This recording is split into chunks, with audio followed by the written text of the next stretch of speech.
into the Twin Cities, I will and I say, was a zombie the entire time. it was a quiet weekend from my perspective because of that.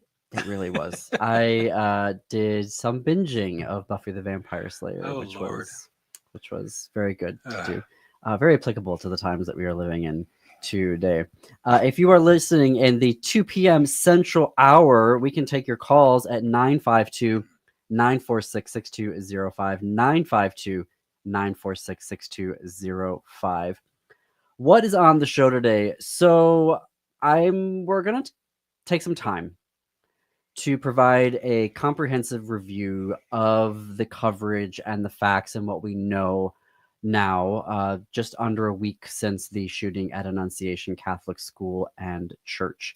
It was breaking news last Wednesday when we were on the air, and so we were really trying to cover breaking news in real time. And again, our thanks to Ellie Krug, who was here with us and called in to the show to help us begin to process and analyze the situation. Mhm. We actually pre-record our Thursday and Friday episodes, so we weren't actually in studio then last Thursday or Friday. And then with the holiday this week, this is our first sort of opportunity to sit down with everything and really begin to unpack what's going on here. We wanted to provide this service because it happened here in Minneapolis, and so this is where we are based as the Gailey Show, but also with an alleged perpetrator who is from the trans community. There have been a lot of there has been a lot of blah. We're going to get into it right now, but a lot of dangerous stuff that is being perpetrated by folks who are taking advantage of the situation. Right. So we're going to unpack that as well. So here we get just a couple of things here for our YouTube stream. Get that set up. All right. So we'll start with some of the basic facts because some numbers have been updated. So last Wednesday during the morning mass at Annunciation Catholic School and Church, armed with 3 weapons, a rifle, shotgun, and a pistol, alleged shooter Robin Westman fired in total from all 3 of those weapons 116 rounds through the stained glass windows of Annunciation Church. 2 children died in the attack, Fletcher Merkel and Harper Moisky. Merkel was 8, Moisky was 10. 21 others were injured, including 18 children. That number has been revised upwards since the attack last Wednesday. Vigils were held that evening at the Academy of Holy Angels, where over 600 people turned out to honor those who we lost and to pray for the injured. Governor Tim Walz and Senator Amy Klobuchar were in attendance there.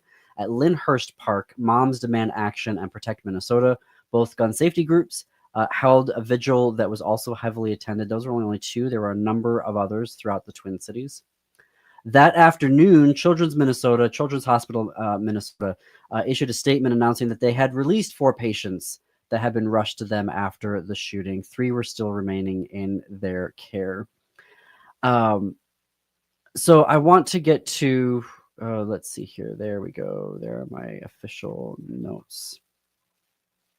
Let's start then with the memorial. So for folks who are in the Twin Cities, there is an official memorial at Lyndale Avenue South and West 54th Street, where folks can and have been leaving flowers and messages of support and to pay their respects for those who were lost. Blood donations. So there's a critical blood donation out right now. Hennepin County Medical Center, on August 28th, according to Minnesota Public Radio News, they interviewed Aaron Robinson, the assistant medical director at Hennepin EMS, who said there's a there's a critical shortage and we have a few days on hand in the entire state. Wow. So I would say that is critical blood shortage. So both the American Red Cross and Memorial Blood Bank are accepting donations. Of note, because everyone I can hear in the LGBTQ community are going, hang on, John. If you recall, there was a ban on gay and bisexual men, along with trans women, from donating blood to anyone, American Red Cross, Memorial Blood Bank, etc. New guidelines over the past few years now state that to donate blood, regardless of your gender identity or sexual orientation, so it doesn't matter if you're gay or bisexual or straight or trans or cisgender, that the guiding qualification is you cannot have had anal sex in the past 3 months. So if you have not within the past 3 months had anal sex, then you can go and donate blood at the American Red Cross, or you can go to the Memorial Blood Bank here in Minnesota. Do they ask everyone that question? You know what I'm I saying? don't know what the screeners are, but I fact checked that on the American Red Cross's website, Memorial Blood Bank. I went to Human Rights Campaign website as well to see like what are all of the you know rules going on there. So I mean that's better, but you know what I'm saying. It sounds one-sided, but there is a critical blood shortage. If there's only a Yes. couple of days or yes, a few days on hand for the Yes. entire state, folks Yes. who can donate blood, please go to the American Red Cross Please and to do. the Memorial Blood Bank. Yep. And those guidelines have changed. I cannot say right now on the air what you'll experience, but I remember on their websites, and maybe I should have taken the time, there is a list of like what to expect when you get there. So you can go to the American Red Cross website or the Memorial Blood Bank's website, and you can get that information. Good. I noticed on Memorial Blood Bank's website that there was a lot of pro LGBTQ stuff on there. Good. So Good. You can check that out. Yep. Financial donations. If you would like to donate, I always like to, whenever I'm in the news and I'm covering stuff, to really caution people about donating. Please check with who you are donating to. There are always folks who are going to take advantage of that. I found 3 areas that are legit. So there's the Minneapolis Foundation. They have established a fund that you can contribute to. It is a text to donate system. So you begin that process by texting the letters ACF1. So ACF1, and you text that to 41444. You can begin the donation process with the Minneapolis Foundation. Absolutely credited. They do amazing work. So you can text ACF1 to 41444. The Catholic Community Foundation of Minnesota has created the Annunciation Hope and Healing Fund. So you can visit their website to donate. That website is ccf-mn.org.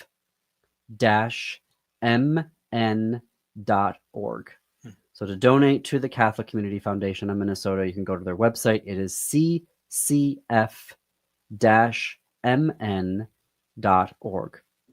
The Uvalde Foundation for Kids has also launched a fundraising drive.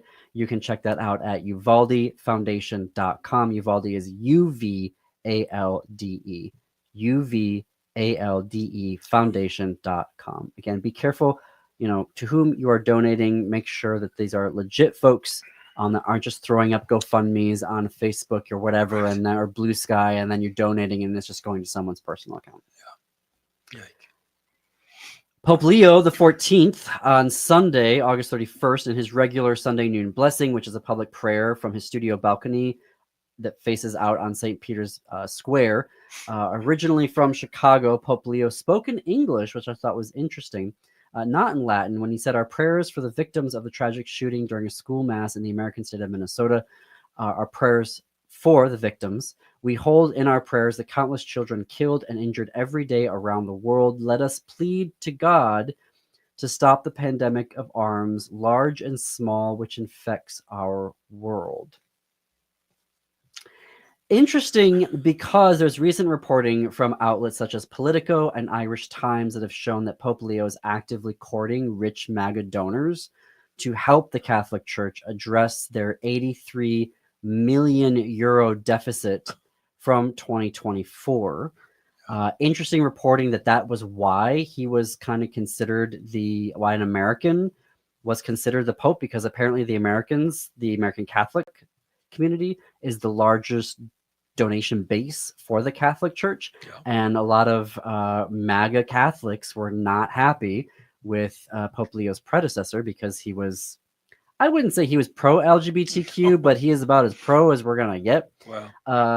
And there were other things that they didn't like from him, and so I think that there was this viewpoint behind the scenes, as reporting is coming out, that they thought that Pope Leo could speak to MAGA Catholics to get them to start donating again to the church. So it will remain to be seen how his anti-gun message here, prayer, will play out with the rabidly pro-gun MAGA donors.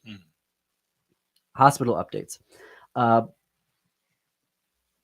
So I stated earlier, by Wednesday afternoon, the day of the attack, Children's Minnesota had released 4 patients that had been rushed to them that morning.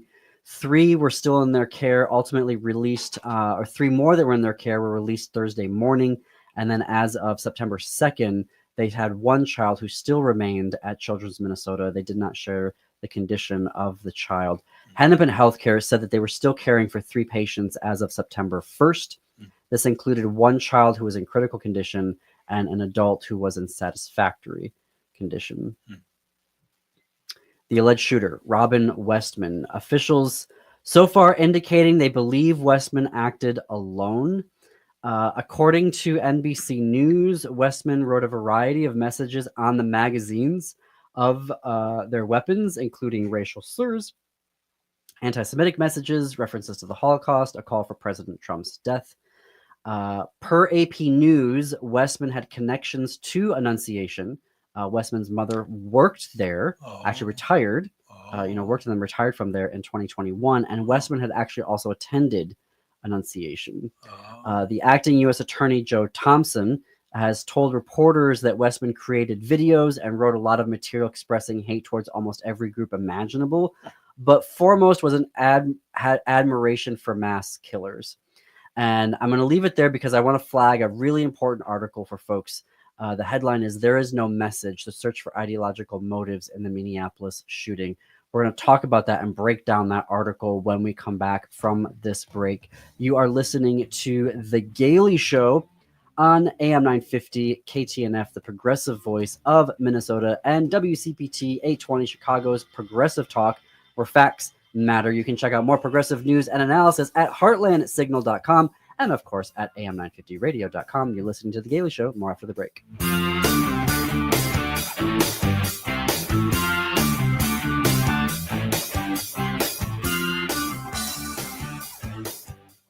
Hey friends, John Parker here from The Gailey Show. Traveling as a queer person or with queer friends and family needs to be worry-free, relaxing, and with a sparkle of adventure. So that's why for the past 10 years, I head up to the Fresh Coast and Michigan's Marquette County. With its spectacular fall colors, dozens of hiking trails, local breweries, good food, eclectic shopping, and its historic downtown, and even a film festival, it's just what I need for a long weekend getaway. Join me and head up to the Fresh Coast. Visit travelmarquette.com to start your journey. It's State Fair season, and that means big savings at Chanhassen Dinner Theaters. Now through September 10th, save $25 on tickets to select performances of Grease, White Christmas, or just announced Guys and Dolls. It's the perfect time to plan your next night out. Dinner and a show, all in one unforgettable experience. Tickets and details at chanhassendt.com/fair25. Chanhassen Dinner Theaters, always entertaining you. Hi, I'm Peter Solak. And I'm Adam Ostrowski. We are here at Woodland Stoves and Fireplaces to talk about outdoor fires. Sitting around a fire is the oldest, most basic form of human activity. What's new is in the way fire is burned. We can show you how to burn cleaner with a lot less smoke. The radiant heat and light from an open fire is unmatched. It kindles our spirits and connects us to the outdoors. And now it's easier to experience and enjoy. Woodland Stoves and Fireplaces sells and installs wood and gas burning fire pits and fireplaces. Let us help you experience an outdoor fire without all the smoke. Come see the many ways you can enjoy a fire outdoors. Woodland Stoves and Fireplaces has over 35 working wood and gas units on display at the corner of East Franklin and Riverside Avenue in Minneapolis. More information at woodlandstoves.com. Find the fire that works for you. Woodland Stoves and Fireplaces, out of the ordinary products and services since 1977. Hi, I'm Scott Shambot from Shambot Family Dentistry. We're the fear-free, shame-free dental office. We know dental anxiety and dental phobia are real. We'll take the time to get to know you and give you what you need to be comfortable at all times. We offer free nitrous oxide laughing gas and have high-tech options to help you feel calm and relaxed during your appointments. We'll help you get through every appointment in the most pain-free way possible. If you're having a dental emergency, we'll try and get you in the same day you call because we don't like to see anyone in pain. As my daughter Rachel says, if you don't see my dad, please see another dentist. Take care of your teeth because they're the only ones you get. This is Chad, owner of AM 950. I've been going to Shambot Family Dentistry for years. They get me in last minute when I'm in pain and make regular checkups easy and comfortable. Shamblat Family Dentistry in Hopkins and St. Paul. Find them online at shamblatfamilydentistry.com or call 1-800-FIX-MY-TEETH.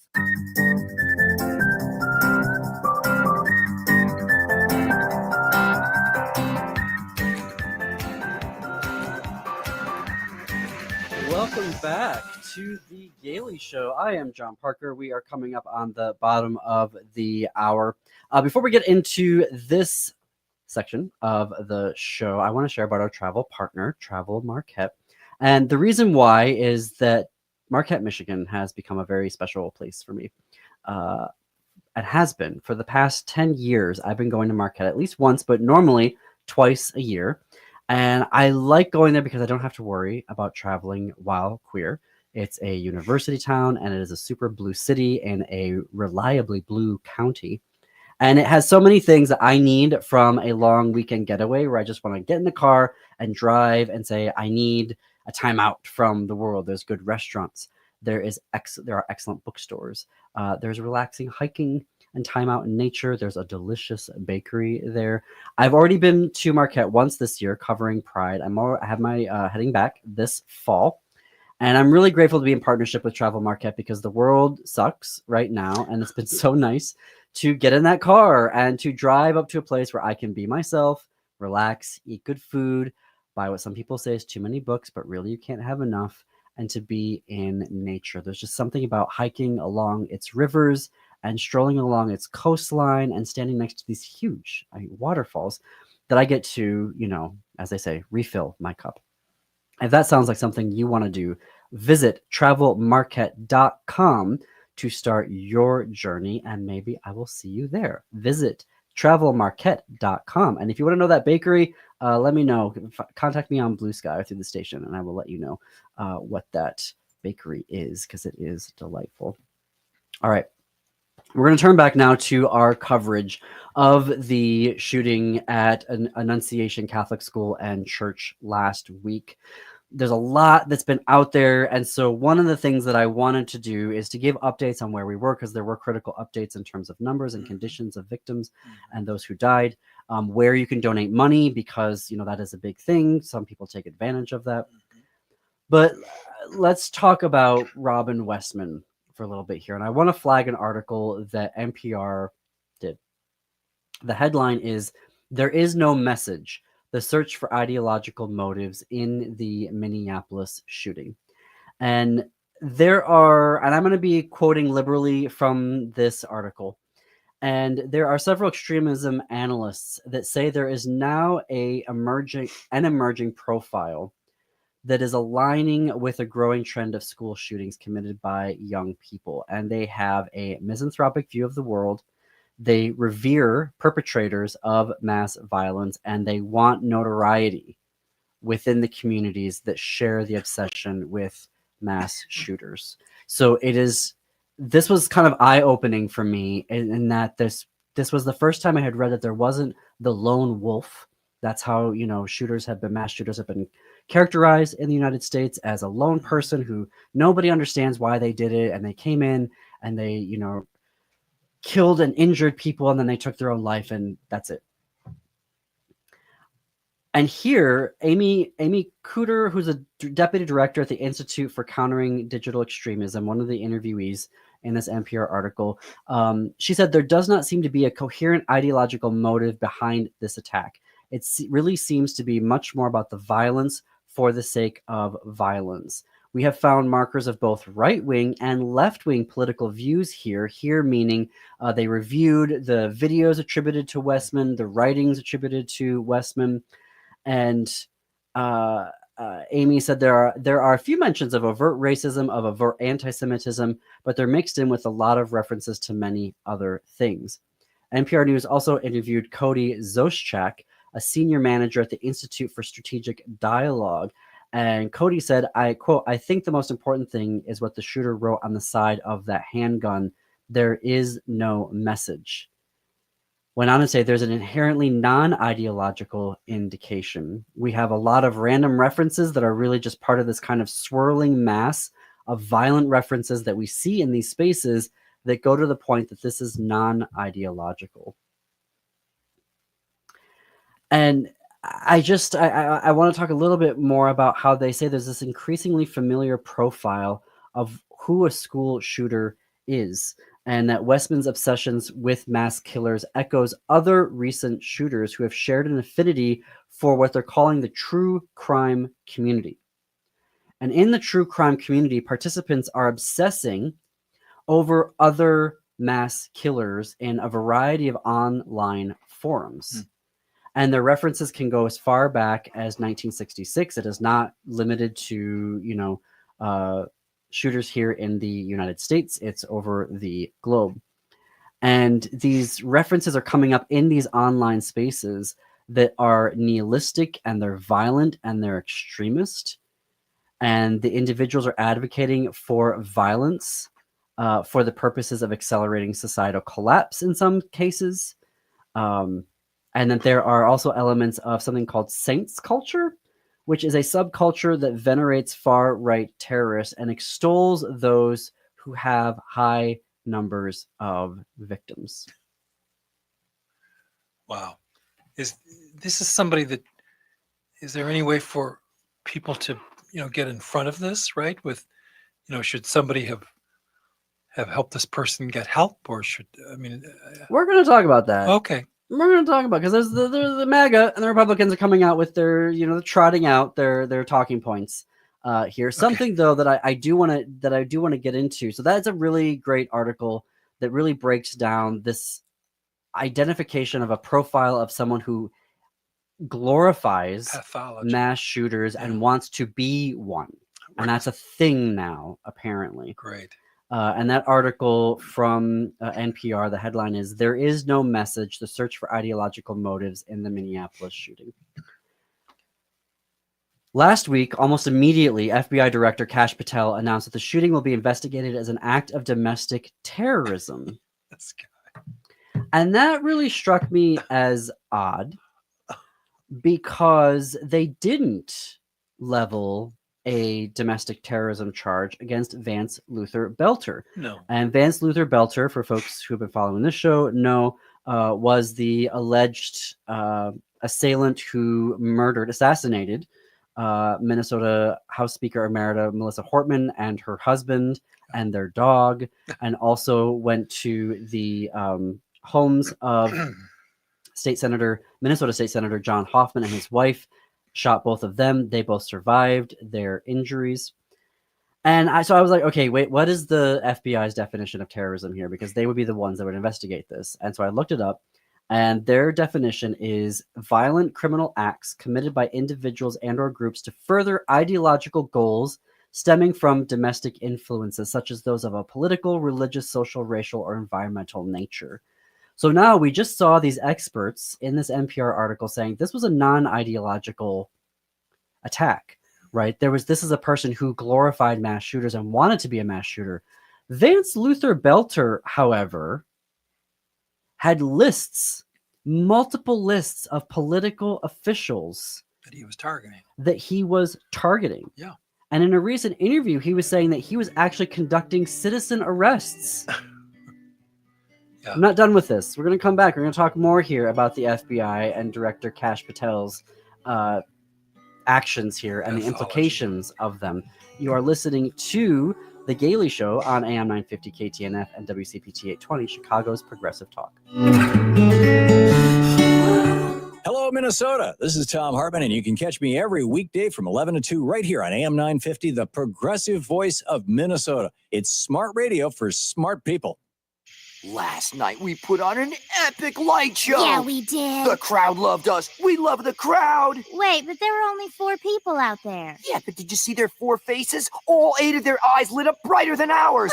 And we're fireflies. Yeah, we are. Hey, that one girl, she looked like she'd never seen glow in the dark like this before. And we invented glow in the dark. Yeah, we invented it. And we're going to be out here every night rocking out our light show at a forest near you. Woohoo! So come check us out. Check us out.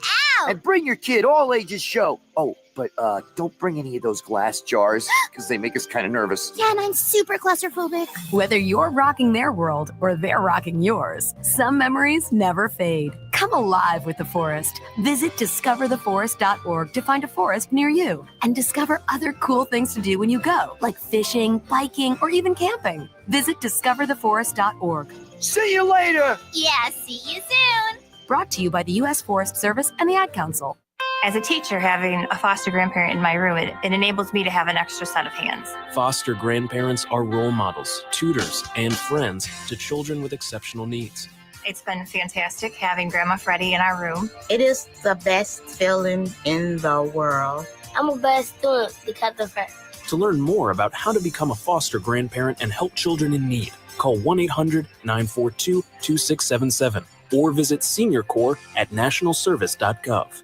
Hey, it's Patrick for Zero Res. It's the start of our favorite season in Minnesota, football season. With all the hype and action this season brings, we know things can get loud and messy quick. Before you invite your friends and family over to watch the big game, you better call my cleaning heroes at Zero Res to clean up all of those fumble moments in your home.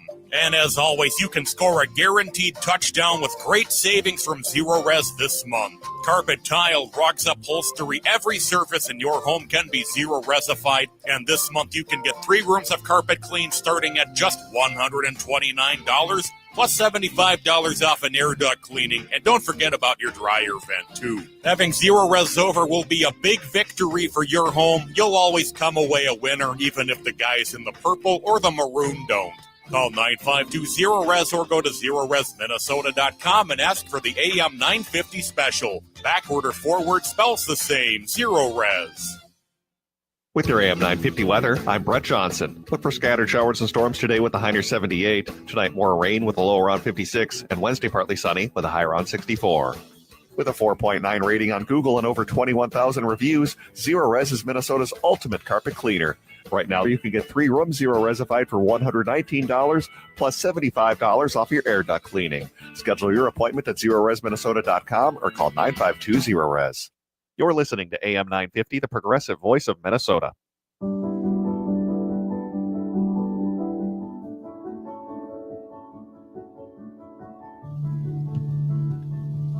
Coming to you from the studios of AM 950 KTNF, the progressive voice of Minnesota, and airing on WCPT 820, Chicago's Progressive Talk. Welcome back to the Gailey Show.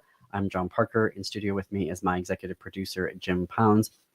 We're taking a really deep dive today's episode, looking at all of the new information and looking at taking a holistic view of the shooting that happened last week at the Annunciation Catholic School and Church. Before the break, we were talking about how FBI Director Kash Patel announced that the shooting will be investigated as an act of domestic terrorism.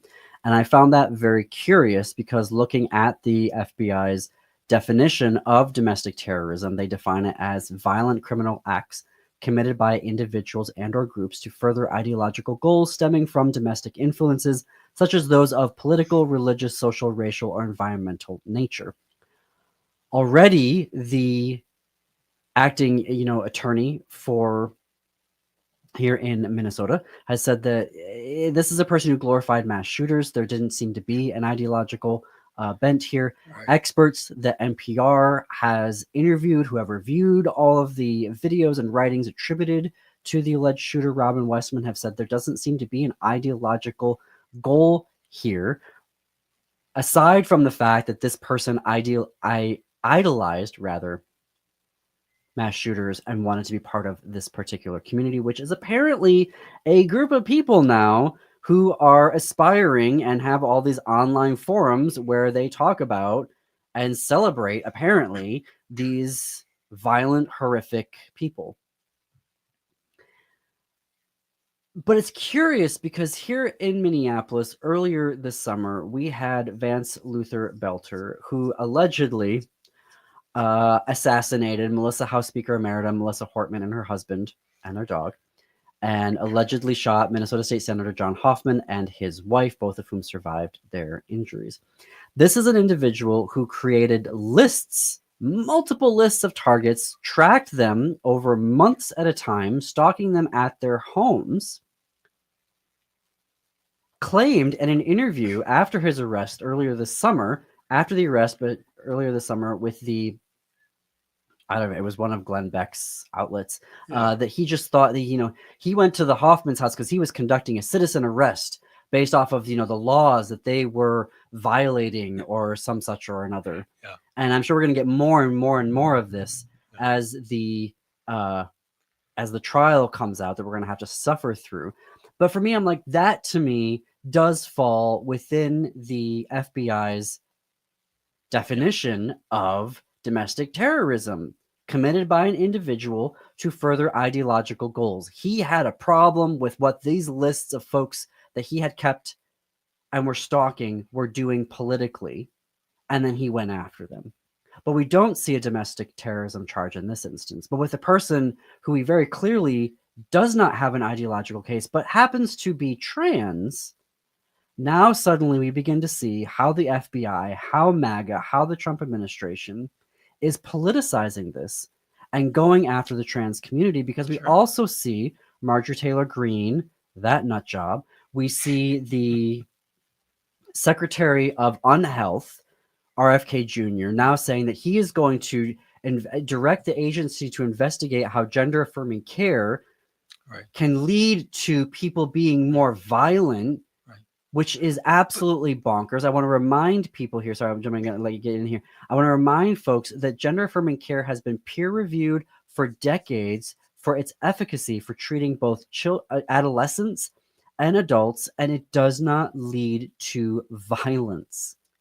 Yeah, I feel like, maybe it's our age difference, but I feel like we've seen this playbook before of blaming everything on the Jews, that they were, everything was their fault. You're talking about the Nazis. Yeah, this everything in the 40s, 30s was, economic was their fault. Everything was blamed at them because they were made unpopular and they used that scapegoat to increase their power. So what I want to keep saying to people is this is exactly the same thing. So you seem to be coming at it like brand new, like, look at how they're contradicting themselves. And you're absolutely right. They are. But this is not a new. I'm not saying that it's new. Right. So what I'm saying is we should instantly go to the recognition that this is the same baloney, the same dangerous baloney being expressed by people that don't even have a law enforcement background. This guy doesn't even have. No. He doesn't even, like everybody else in this administration, he's not qualified to work as a secretary in the lowest possible place in that administration, much less be in charge of it. So in a way, for him to be making an idiotic statement like that does to anyone reasonable, but it's not. That's make him what I'm sound trying to, idiotic. that's the argument I'm making here, or trying to set up, Okay. is that they are not being idiotic about this. They have been MAGA for a while now, trying to say that mass shooters are trying to make all of them trans, even though they are not trans. They're spreading all this propaganda, all these lies on social media. So now all of these people are believing that particular shooters were trans and they weren't even that. Right. And now here you have an individual who did not have an ideological. There was no reason for that. Right. There was no ideological bend. They were trying to say like liberate this or da da da da da. Right. Now this person is going to have domestic terrorism charges filed against them because they're trans. Yeah. And there's an excellent Reuters article that I also want to flag for folks. It's called Fact Check. Majority of U.S. mass shooters are cisgender men, not transgender or non-binary. Right. Of course not. So the Gun Violence Archive, they got started in 2013. They've recorded more than 4,400 mass shootings in the last decade. Let's let that sit in for a moment here. 4,400 mass shootings in the United States, which they define as 4 or more people were injured or died in the attack, not including the perpetrator. Right. And they said of those known suspects in those mass shooting events, what percentage of that 4,400 were committed by people who were trans or non-binary, Jim? Well, I would say less than 1% because I think they represent about, Is it 1.7% of the population? So I would say 0.9%. 0.11 Okay. of a percent. Yeah. So much smaller than I said. Even much smaller. 0.11. Yeah. The U.S. also quoted data in this Reuters article from the U.S. Secret Service National Threat Assessment Center. That's the name of an organization. They study all forms of targeted violence, including mass casualty attacks. They published a report that covered 2016 to 2020. There was 173 attacks within that study. Only 2% of the attackers, which was 3, were transgender. Mm-hmm. Well, here's what's echoing in my mind. Do you know how many years we listened to bull crap about Hillary Clinton's email and somebody's chicken restaurant and all of that stuff? And we kept arguing about it in a sort of sensible, fact-based, oh, really? Okay, well, let's look into that. Let's have an investigation. And the truth is, this was never, there was no validity to it. And I think it's okay for us to start pushing back instantly, being doubtful that Kash Patel has any business being in anything other than a room with padded walls. We can push back. We can start. This is what they're doing to the truth. We can start pushing the truth down their throat. And I don't think we do that. We're so intellectually responsible and, well, let's be fair and let's, listen to the other side. But I think we can start. We're not listening to the other side here. We're laying out the facts. Right. But I think we can push back.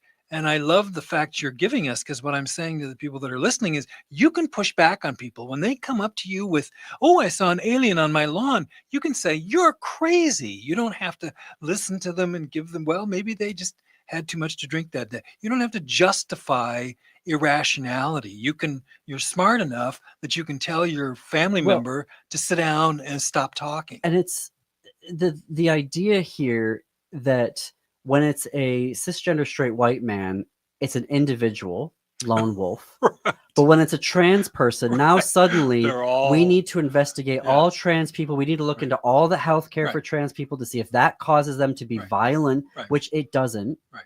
But that's what law enforcement does with people of color, right? They instantly assume. And so that is the how they are, and they're going full tilt about this right now. And so that's where I feel like, and even on Blue Sky, which is supposedly the liberally or progressive social media site, I was stunned how ugly that site was when it came to anti-trans rhetoric, lies that were being perpetrated all throughout that site. I was stunned. I almost was like, I'm getting off of this right now, because I cannot believe this platform is purportedly the one where all the lefties apparently are going to. And you see things like scientists there was a Guardian article saying that, scientists are using Blue Sky because they get better engagement over on Blue Sky. And then I'm like, okay, well, if this is where all the science nerds are at, why are we seeing all of this hate? And it's just being expanded and expanded because of being on a social media network. Right. And so, yes, I do encourage folks, you putting out on your social media or in conversations stating this does not excuse in any way, shape, or form. We are not mounting a defense on this show for Robin Westman. We are not trying to create any type of justifications for their behavior. This was evil for evil's sake. And it should not have happened. Obviously, but I'm even saying, we're going to get to this here in a second, like the guns should never have been there in the first place. That's right. For Robin Westman to have. That's right. And to your earlier point, we're going to get into this here in a second because there's going to be a special session here in Minnesota. Anyone in those chat rooms needs to be pulled in. Like, those chat rooms need to be shut down. And those communities need to be shut down. If they're sitting there and glorifying and trying to all become mass shooters. Need to build. Are you kidding me? Hospitals. Yeah. Something else that came up here, and that's really, and I find this very funny, being, a queer person, and living in this country, and this idea that the Democratic Party is all about the LGBTQ folks. And I'm like, okay, no, they're not. It's like pulling teeth to get them to do things a lot of the time. But something Democratic mayors are actually really good at in the United States is bringing down crime rates. Okay, like the people who actually know how to bring down crime right now in American cities are Democratic mayors, because they've been doing it over the last few years. And the Associated Press is reporting that the number of homicides in Minnesota declined between 2020 and 2024, and it was down over 20% in 2025 compared to this time in 2024. And you see these declines in Minneapolis, you see these declines in Chicago, you see them in Washington, D.C., you see them in Los Angeles. Democratic mayors are bringing down crime rates. And so this is this thing where, how is it the Republican Party the one who is seen as better on crime? You know, and you see even Democrats in these polls, and I saw another article from AP News about this, where they're interviewing Democrats and going, well, I don't like what Trump is doing, but at least he's doing something. And I'm like, okay, but actual Democratic mayors of Democratic cities are doing the work. Right. They're invested in it. They're bringing crime down. And so this is another narrative that's come out of, why am I going off on this? Because of the tragedy in Annunciation, now we're getting this idea that, you know, Democrats don't know how to handle crime in the big city, and that's just not true. So again, and this is why I want to bring this up here on the show, and maybe we need to just be talking about crime more often on this show, is because we just take it for granted the Democratic mayors and the Democratic Party are doing things when it comes to crime, but we're not talking about it, and so it creates this void where people don't know that these mayors have been having this success in bringing crime rates down. We're going to continue on with this because a special session is going to be called here, and there are things that we are going to have to talk about and what's going to happen in this session. You are listening to The Gailey Show on AM 950, KTNF, the progressive voice of Minnesota, and WCPT 820, Chicago's progressive talk, where facts matter. We're still on Blue Sky, so if you want to come follow us on Blue Sky, we're at thegaileyshow.org. They're on Blue Sky, but you can also, no, that's it. That's where you can follow us. So stay tuned, more after the break.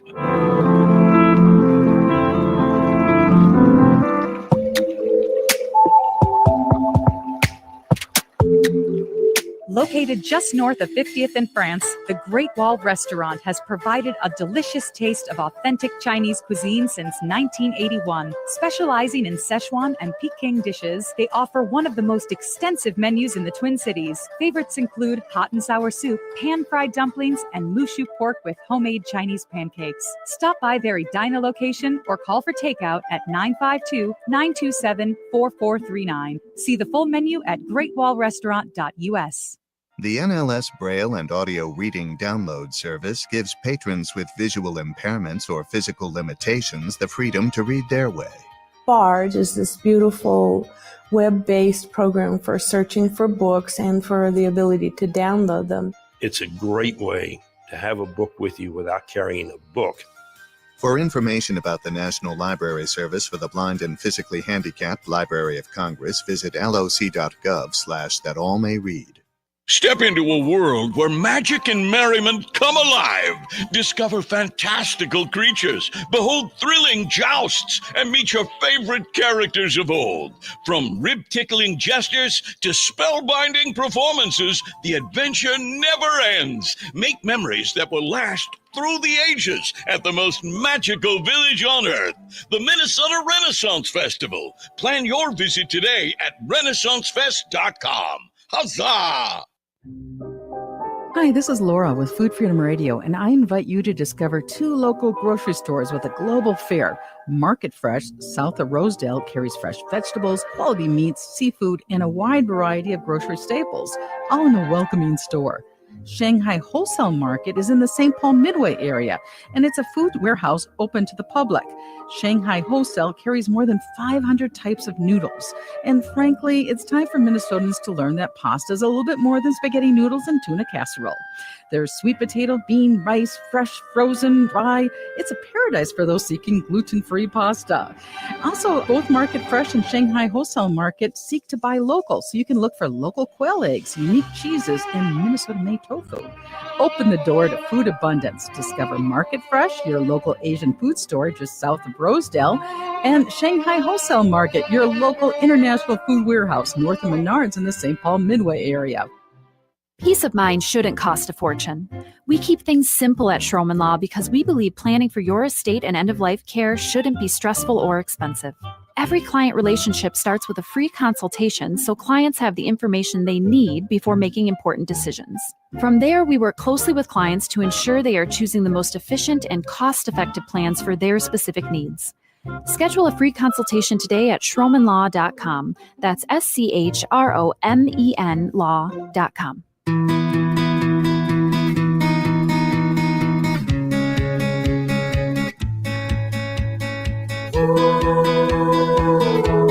Welcome back to The Gailey Show. We are coming up on the top of the hour. I am your host, John Parker. I'm with my executive producer, Jim Pounds, here in the studio. We have been talking this hour on all of the updates that have been happening, that we've learned, all the news coverage that we've learned, things we've learned about the alleged shooter, Robin Westman, and last week's attack on the Annunciation Catholic School and Church. Happening now, Governor Tim Walz will be calling a special session to deal with what he said on Twitter. It's time to take serious action at the state capitol to address gun violence. This special session will be specifically to address Minnesota's gun laws. According to AP News, he intends to propose a very comprehensive package that could include an assault weapons ban. The governor did not give very many details to AP News or to reporters. He said, though, it won't infringe on Second Amendment rights, but will protect students. He said that his plan could include safe storage and liability insurance requirements, improvements to the state's 2023 red flag law, and more funding for mental health. He said he's also open to GOP ideas. I'm also seeing a news alert coming through where Trump has said that he is going to send in the National Guard to Chicago and Baltimore, despite those governors and mayors saying, no, do not come in here, because like I was saying before the break, Democratic mayors of these major cities are bringing crime down, but nobody knows that they are doing it. And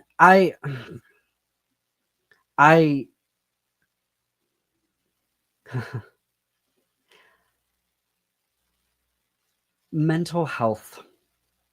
I'm a big proponent of mental health. But I just see how people fail at the basics of noticing if somebody's having an anxiety attack or is having a depressive episode. How on earth are they going to flag someone who could potentially be a mass shooter? Well, and so for me, and I know that people are going to sit there and they're going to say, oh, well, this is impossible. You'll never get it done, so we shouldn't even talk about it.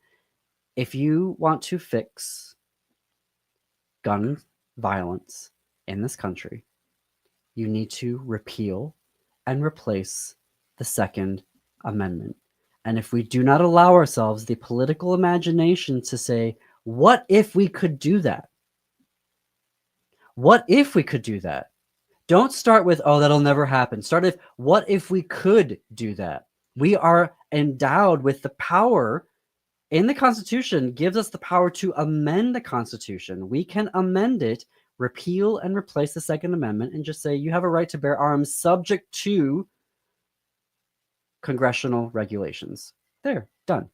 Now Congress can regulate whether or not you can have an assault weapon. You can regulate how many guns that you can own. You can regulate whether you can own that gun or not. Right. Well, because the whole purpose for the Second Amendment had nothing to do with individuals keeping guns for their own use. It was because the country didn't have an armed forces, So they said, well, everybody better keep their gun in case we need to spin up an army here. So that's why. So the Second Amendment has nothing to do with Joe Schmo in Miami having an automatic weapon. Because And you the can put NRA in, knows that. you can put in an assault ban rifle. I mean, you can ban assault rifles in Minnesota, but they're just going to come in from the Dakotas because they don't have one there. Yeah. And nobody's checking at the border to see if you're coming in with these weapons. Well, I'm kind of astonished that anybody with any common sense would say, yeah, I need a war weapon in my house. I have a gun. I don't want a war weapon in my house. I don't understand why somebody would. What's the justification for that? That you want to talk about people that ought to be screened? It's people that have a war weapon. I would put those people through some psychological screening just to see what the heck makes you think you need to be able to fight a war from your living room. I think you might have a problem, sir or madam. Oh, I still remember coming home one day or going to visit my dad, and he shows me a weapon that the DC sniper had. And he Not was all the like, look actual- at this. the Not same the type. actual one, the same type Yes. of weapon. And I was just like, why do you need to have this? Well, doesn't that sound a little bit like what you were just talking about? Somebody that kind of idolizes. No, he doesn't do that. No. Okay. All But right. it is weird to me that, like, why would he need to have that? And we can sit here and we can talk about, and suddenly, MAGA's coming out there in the GOP. Oh, mental health. We need more mental health. We need to invest in mental health. But then they turn around and they do everything they can to axe mental health funding. Right. And they're Medicaid and all of that stuff. So they're not serious about this. And we know that their policies will not solve this issue. Right. But this idea that we can just have safe storage and liability insurance, right, and more red flag laws. Yes, these Right. can help. And I know, having been in higher education, that there are things that teachers should be on the lookout for, particularly if you're in classes that have writing, where you can see what students are writing, and they're in essays or but So is a parent going to sit there? This parent didn't notice that something was happening. That's astonishing to me. I mean, I don't know the situation, but I think of it objectively. That's astonishing. We need to get on board, repeal and replace the Second Amendment. I agree. Where do I sign? Oh, I'm all for it. Start over. There it is. Start over. There it is. It needs to happen. We are coming up on the end of our time here.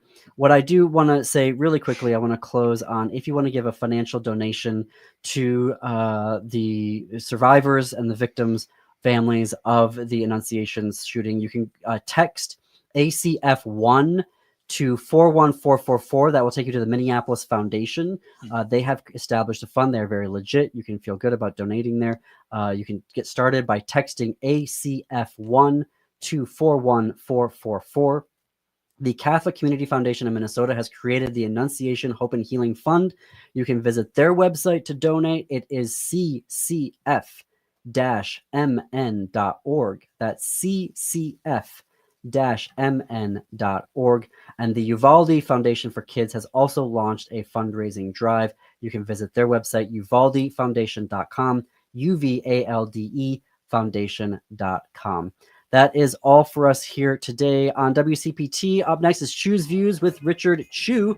On AM 950, it is the Matt McNeil Show. Stay tuned after that for Native Roots Radio. And then at 10 p.m. Central, step into the unknown with Greg Bakken on Ghost Box Radio. And until tomorrow, keep it queer, America. Keep it queer.